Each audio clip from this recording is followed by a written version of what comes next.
Here today with the Seauto Smart Robotic Pool Cleaner. Just gonna do a unboxing and just kind of show you what comes in the box here.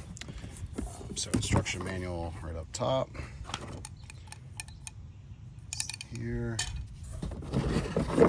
plug and charger. So charger's, normal size guy, about the size of my hand. 3-prong plug.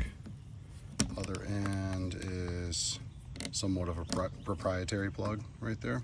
And then here's the robot itself.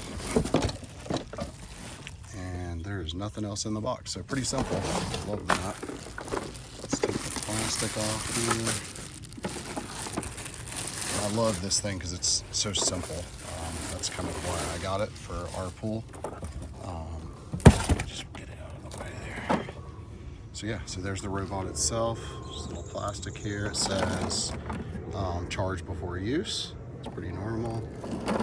So yeah, I can't wait to use this thing. I'm gonna get it charged up and I'll do another video of it being used in our pool.